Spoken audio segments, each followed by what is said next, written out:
History of Spatial Structures, a conversation with global leaders in the field.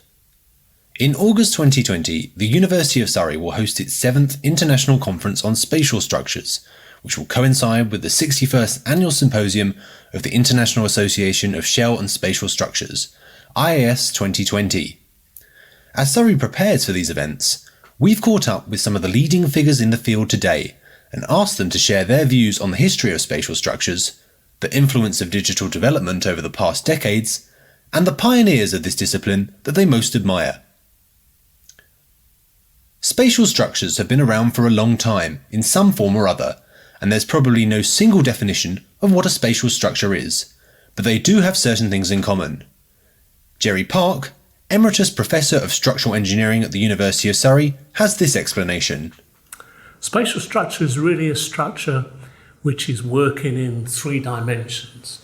A conventional building like a reinforced concrete office block will span in one direction, and then you've got some sort of cross spans. But a spatial structure works in 3 dimensions, and it can be very wide ranging. It can be made of sort of tubular members where you'll form in triangles which are very stiff, or at the other extreme you can have a membrane structure, which is where you stretch a piece of material. So it's a big category. There's lots of things which fall under that classification. Charis Gantes, Professor at the Institute of Steel Structures, National Technical University of Athens, and Editor-in-Chief of the Journal of ISS, has a slightly different definition. To define what a spatial structure is for a non-expert is not very easy, but I'll try to say it as simply as possible. As the word indicates, these are structures in space. One could argue that all structures are in space, so all of them are spatial structures. In engineering, there are structures whose the behavior can be described by simple plane approximations, so we would not classify those as spatial structures, but structures that behave in such a way that their spatial geometry, their 3D geometry must be taken into account. Those would be classified as such. A dome is a typical example, or a slab, or a cable net, for example. So how and where did the field of spatial structures begin?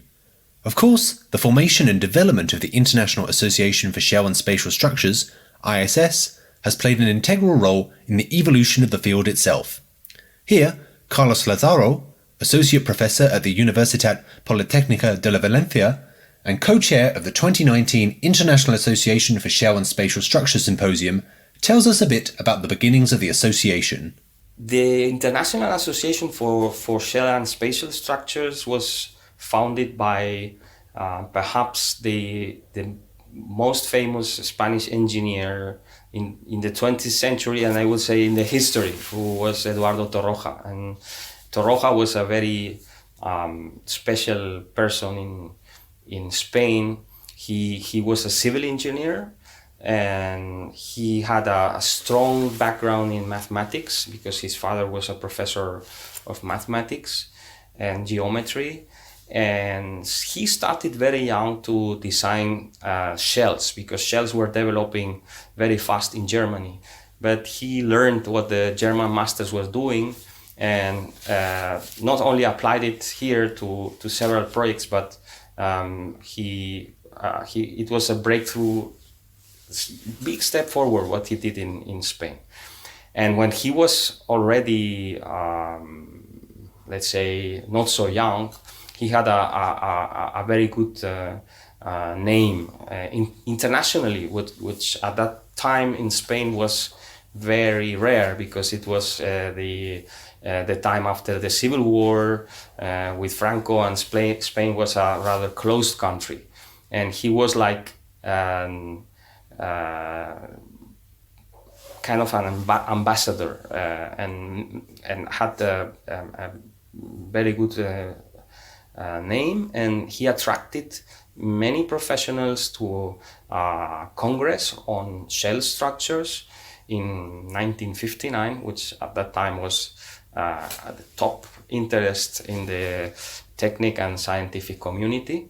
And that was the start of the IASS, the International Association for Shell and Spatial Structures. Since then, because the initial name of the association was International Association for Shell Structures, around 10 years later, the scope was extended also to encompass spatial structures. And there was a tradition, non-written one, to celebrate every 10 years the symposium in Spain. At the beginning it was in Madrid because Torroja was the head of the Central Laboratory for Structures of the ministry. And that was the tradition, and it was kept till today because we are also celebrating this time in 2019 in Spain, in Barcelona.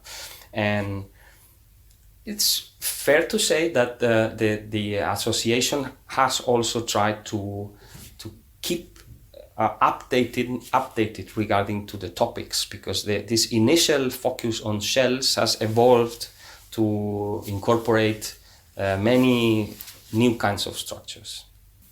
In universities, the beginnings of spatial structures as an area of research and education often began with one key figure.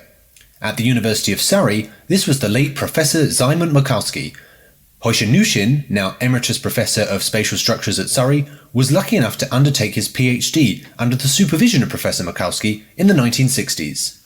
Well, it all began when in 1962, Professor Zygmunt Makowski became the head of the Department of Civil Engineering.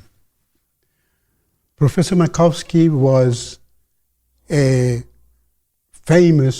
internationally famous expert in the field of spatial structures. When he became the head of the department, he actually created a research center with the purpose of concentrating on the ideas of spatial structures. Well, the aims of the research center were any activity that helped enhancing the knowledge of spatial structures and encouraging the practical use of them. The center actually has a number of activities. Teaching. We had a number of teaching courses at different levels, different durations, which we were offering to various universities in the UK and the University of Surrey as well, and any other universities around the world. Another important activity of the center was helping the industry in the design of innovative space structures or spatial structures. Another great pioneer of spatial structures during the same era as Szymon Makowski was Frei Otto, a German architect and structural engineer who became known for his lightweight tensile and membrane structures, such as the roof of the 1972 Munich Olympic Arena. Juan Gerardo Oliva Salinas, an architect and professor within the University of Mexico's Faculty of Architecture, recalls his days working with Frei Otto.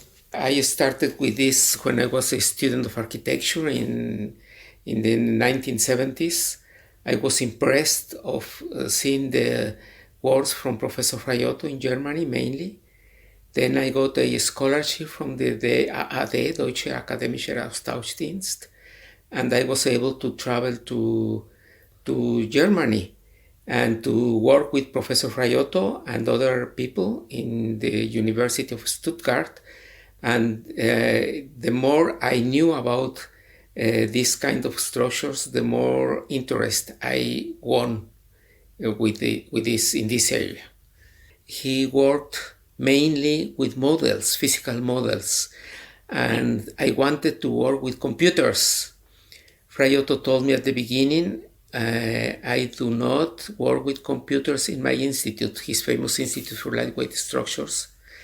So you have to go elsewhere to work, and after 1 year, if you still have a scholarship and you still want to do it, maybe you can work with me.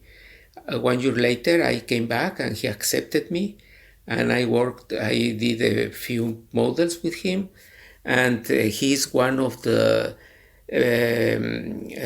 tutors of my doctor work in Germany. My doctor work is called about the building of grid shells, and I had the opportunity of learning many things about the design and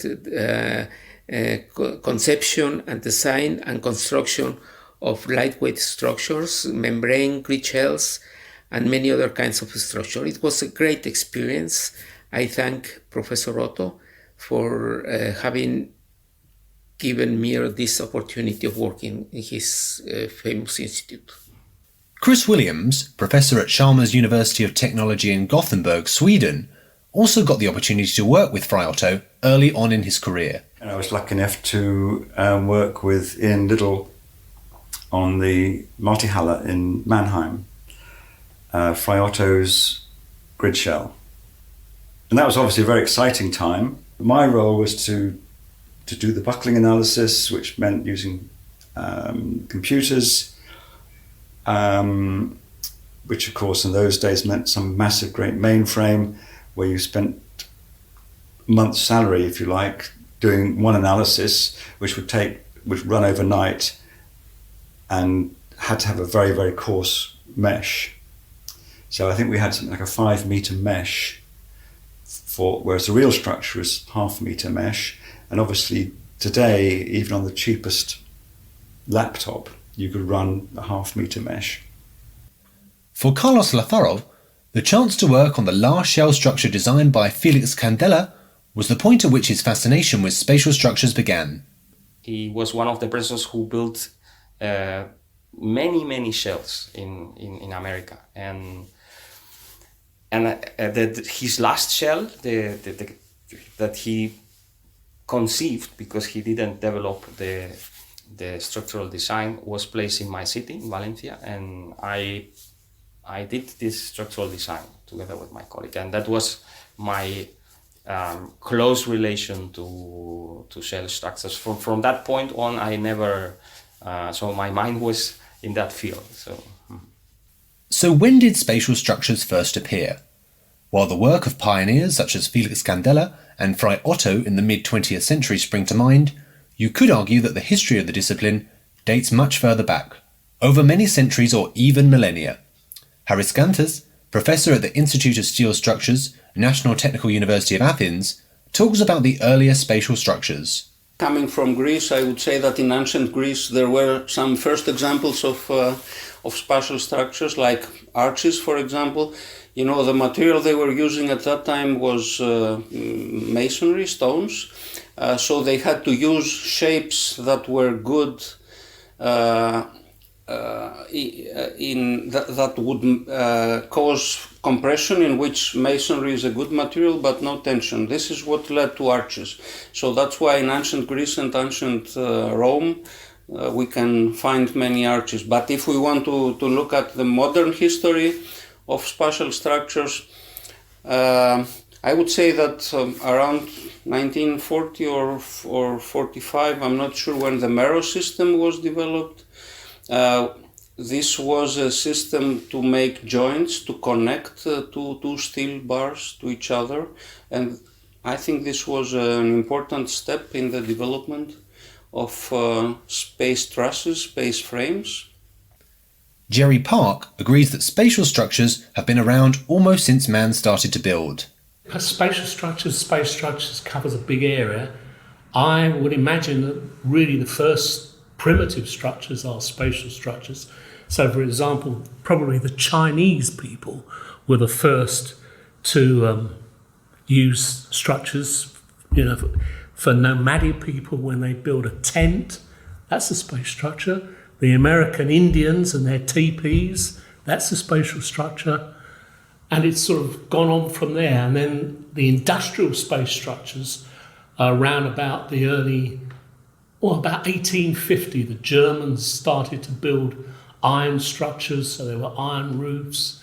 And then Alexander Bell in the early 1900s started to look in great detail in triangular lattice structures, because he was trying to get stiff structures for aircraft design.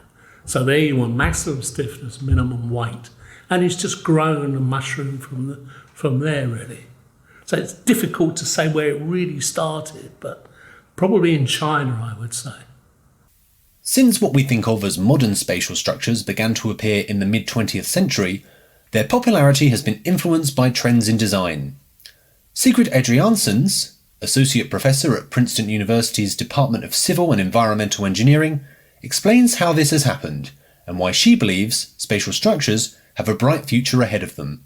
So, initially, shell and spatial structures were really brought into the realm of civil engineering for very utilitarian reasons, right? So there's for hangars or large span train roofs over train stations.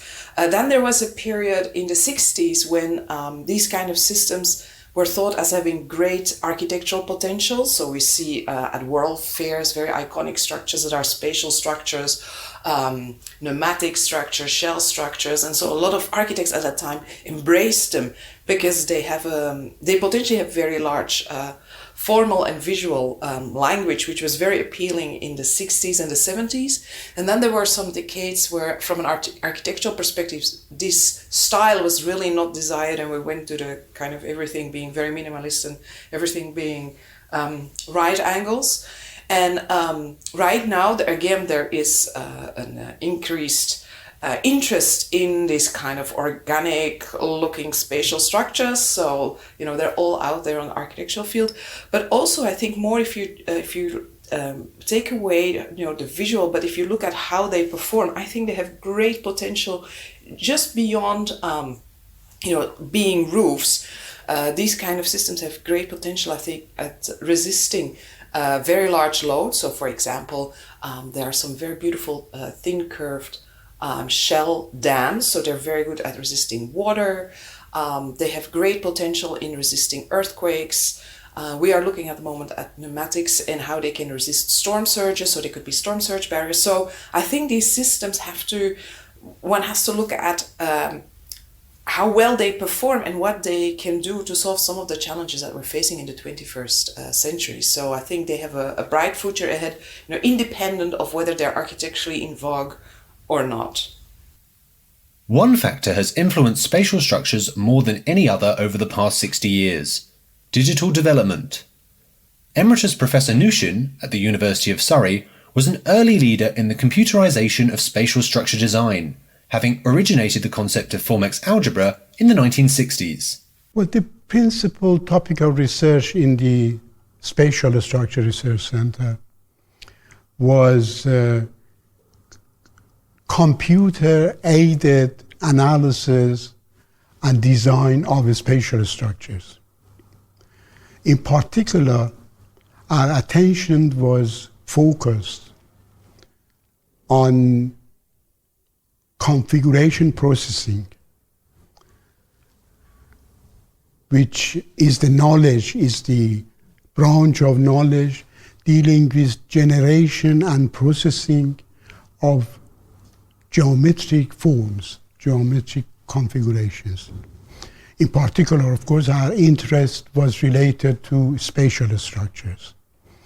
In that relation, actually a new algebra was invented called Formex Algebra, together with an associated programming language, a programming system that helped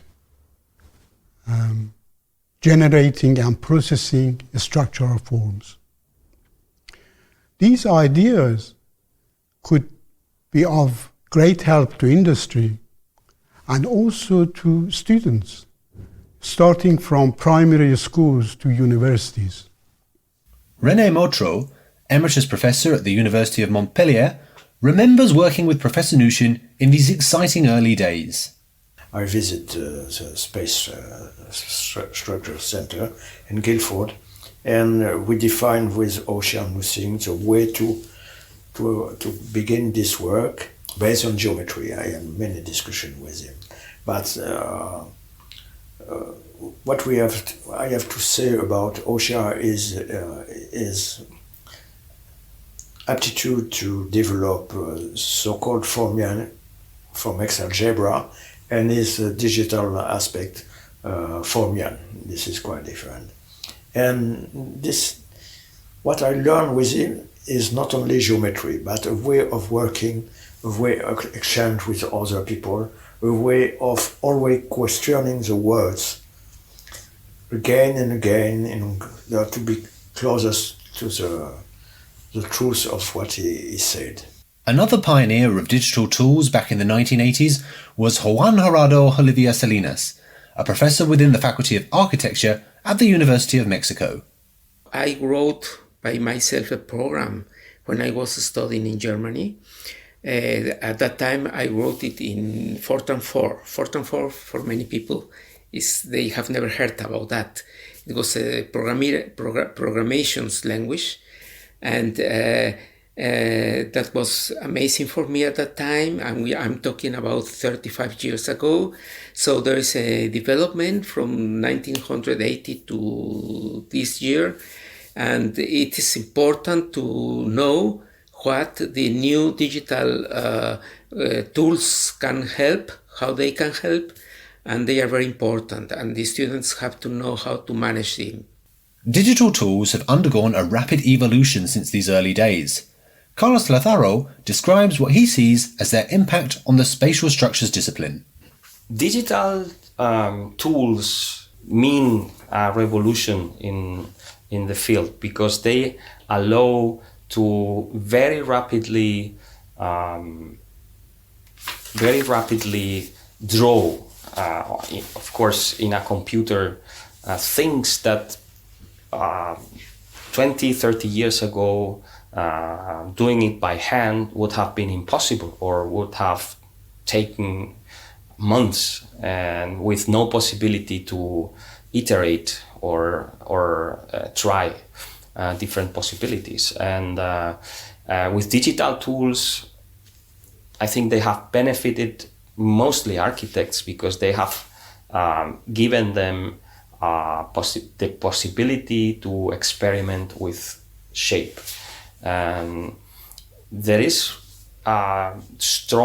this is a strong research area, how to connect digital tools, geometrical tools with mechanical tools in order for the result to be meaningful. But because the risk of digital tools is that you can imagine crazy things, but then these things are difficult to transport to real built structures.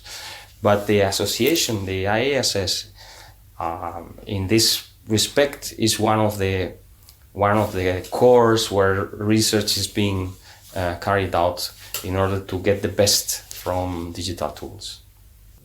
Olivier Baverel, professor at the École de Polytechnique and co-editor of the International Journal of Space Structures, says it's the affordability of these tools which is now enabling them to be widely used. For me, the development of spatial structures is directly coming from the development of the tools that are available. You see, up to 10 years ago, new parametric tools were not affordable or they were not existing. And the capacity to represent things and represent complex geometry was really difficult, and therefore people were using not so much these space structures. It was much easier to take conventional structures. But with this, not revolution, but important evolution of the tools, then any architecture student, designer, or structural engineer can take these tools and dare to do complex geometry and attempt to master this complex geometry. But at least it's not so difficult to go from the drawing, parametric drawings, to the fabrication with all the numerical tools we have. So that has been an extremely important evolution in the last 15 years. And I think it will grow up again and even more. As Carlos Lázaro and Juan Gerardo Oliva Salinas have mentioned, The management of digital tools and the way engineering students are taught to use them is becoming an important focus. Sigrid Adriaenssens outlines what she sees as the drawbacks of relying on digital tools. All young people that are being currently trained or that are being educated at higher institutions are learning how to use these tools. However, they do not take courses in, for example, shell and spatial structures on understanding intuitively or from an analytical perspective or a physical perspective how these systems work. So they can produce them, they can analyze them, but they might not really know what to look for because they haven't got the background knowledge to understand what the mechanics are in these kind of systems. And I think that's where we are today. IAS 2020 will take place at the University of Surrey in August 2020, which will coincide with the 7th conference on spatial structures to be hosted at the university. Let's hear from Professor Hoshyar Nooshin as he talks a little bit about the history of this conference series. Well, the first international conference was held in 1966, September 1966. It brought to the university several hundred experts from all over the world. Then, at intervals of 9 years, another 5 international conferences were held. The exhibition of the first conference in 1966, the Times newspaper had an article describing that. In relation to some of the conferences, the university received gifts from the industry. For example, in relation to the 3rd international conference in 1984, the British Aluminium Company donated to the university, gave as a gift to the university, the aluminium dome which is near the lake in the university campus. Emeritus Professor Gerry Parke of the University of Surrey remembers this particular conference very well. Probably the one that I started to become most involved with was in 1984, where we had a great team at the University of Surrey. And I remember I was in charge of the exhibition there. And I don't remember the guy's name, but he turned up with a tube. So the tube was about 150 millimetres diameter, 4 inches, and about 1 metre tall. He unscrewed the top of the tube and he emptied it out, and there was this bundle of thin steel tubes again, which were all interconnected. And he stretched this out in both directions on the floor. He got a big circle, about 6 metres diameter. And then he got under this and worked his way to the middle and started to push it up. And up came this dome. Very impressive. And then he got the centre node and he just gave it a push, went like that, and the whole thing snapped into position, like an umbrella, became stressed. And that was it, all put in this tube. And then when he wanted to put it away again, he just pulled on this node and then pulled it all slowly down and folded it all up and put it back in the tube. And I remember thinking, wow, this is really impressive. And it was a good exhibit for the exhibition. So that's still stuck in my mind. That's a long time ago. One of the highlights of the International Conference on Spatial Structures at Surrey is the Pioneers Award, which is presented to an individual who has made an exceptional contribution to the field. Charis Gantes remembers 3 past winners he has personally been involved in working with over the years. One is Massimo Maiovieschi, Italian professor and designer of very well-known large-span steel structures. And I had the opportunity to cooperate with him once, around 10 years ago, for the design of the roof for a football stadium in Athens. I was really amazed by the way in which he approaches design from all points of view, starting from conception to the latest detail. So this is one person that has made a very, very positive impression to me. And then there are two other people who received this award who are from the deployable structures community, which is how I started my involvement with spatial structures and IASS.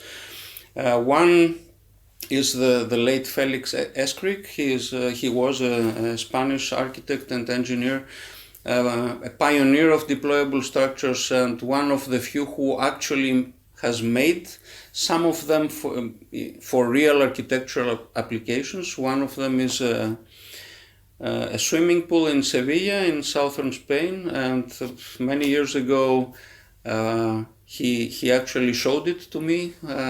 Very, very nice structure. The other person from the deployable structures community is Sergio Pellegrino. He is now the president of IASS, and he had founded and was running a laboratory of deployable structures at the University of Cambridge in England, which I had visited a long time ago for 2 or 3 occasions. So these are 3 people I would like to mention with whom I'm personally acquainted, and I have a very, very high opinion of them. The engineers and architects we have heard from in this podcast are among the most influential in the world today, and have worked on a diverse range of groundbreaking projects. But what are the spatial structures which have inspired them the most? Sigrid Adriaenssens describes one which will be familiar to many people.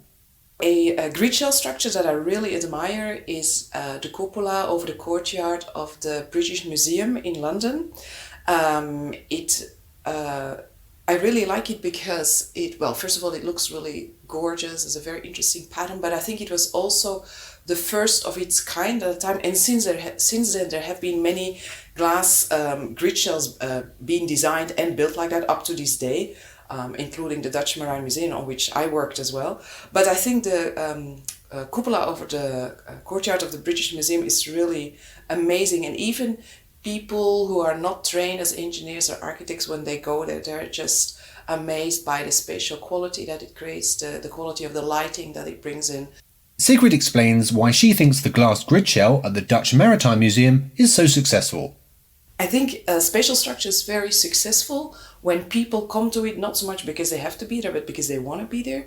And so for the cupola of the Dutch Marine Museum, you have free access, and the people that guard the museum say that at lunchtime people come there to eat their sandwiches. So they choose to come and sit underneath the cupola and enjoy the space. And then I think you have a really successful structure.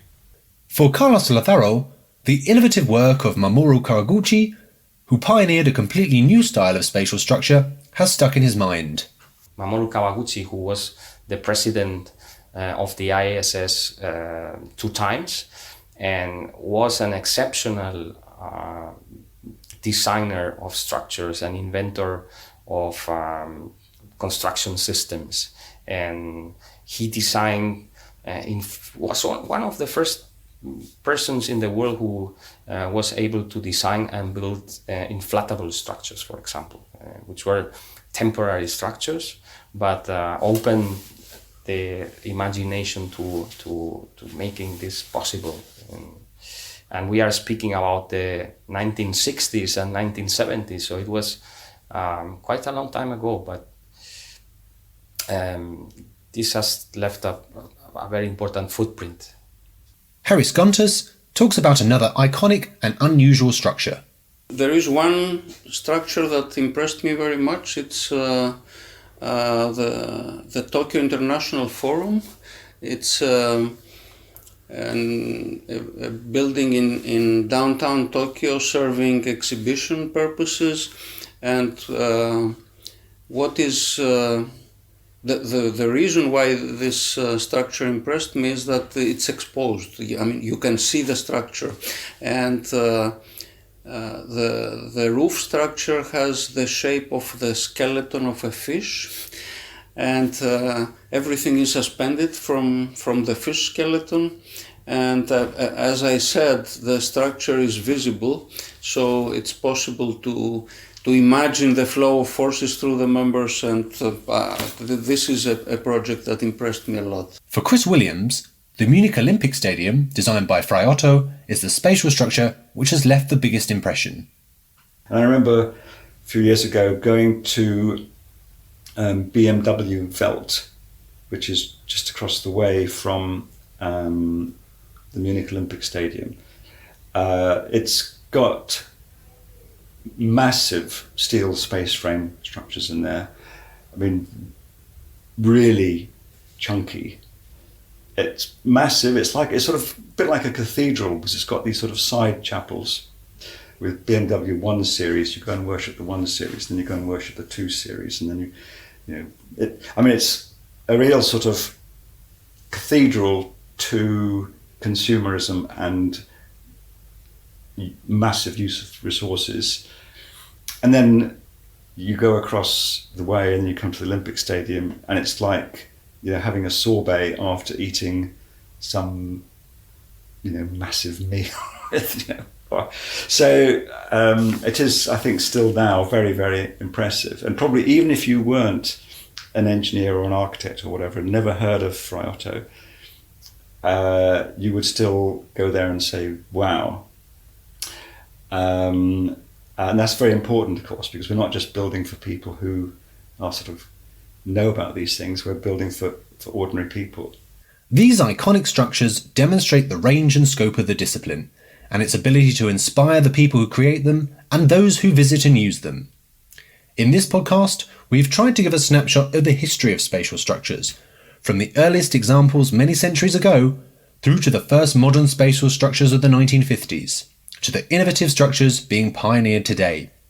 In our next podcast on spatial structures, you can hear our experts' views on the future of spatial structures and how they believe new technologies and techniques will shape the discipline.